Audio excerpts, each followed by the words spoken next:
11 heures à la place du village, l'adjoint au maire annonce le programme. Retour sur plusieurs siècles d'histoire pour mettre à l'honneur le patrimoine de Saint-Blaise. Ce voyage dans le temps débute par quelques explications sur l'église de Saint-Blaise. Les journées du patrimoine, c'est aussi l'occasion pour les férus d'histoire de se remettre à la page. Quand on voit les destructions d'édifices religieux, on sait que ça s'est passé entre la Révolution et 1830. Une fois la leçon terminée, l'expédition patrimoniale continue. On y va ? Direction le moulin, autrefois utilisé pour la fabrication d'huile d'olive. Aujourd'hui, ce lieu entame une seconde vie. On cherchait une activité à mettre dans ce moulin, donc ce n'était pas facile à trouver.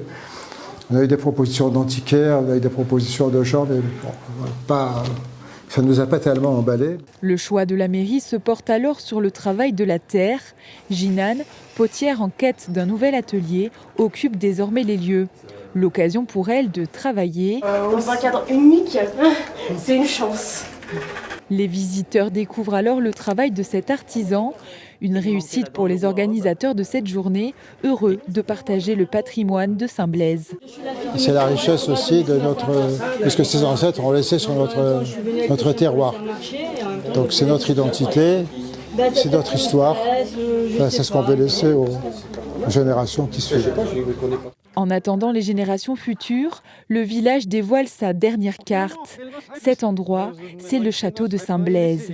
L'édifice apparaît après une vingtaine de minutes de marche. Un lieu perché en haut d'une colline dont s'occupent Christian et Hélène, deux passionnés. Ce château était complètement abandonné depuis pratiquement le XIVe siècle, XIIIe, XIVe siècle. C'est-à-dire qu'il y avait des arbres, tout là il y avait des arbres, on ne le voyait pratiquement pas. Tombés amoureux du château ou simplement du village, aujourd'hui, les visiteurs sont venus en nombre pour profiter des journées du patrimoine. C'est l'occasion de découvrir des choses qu'on ne verrait pas forcément. Puis ça permet aussi de randonner, de visiter les villages. Le temps d'un week-end, cet événement aura permis la découverte de nombreux lieux gorgés de patrimoine comme le village de Saint-Blaise, entre terre et mer.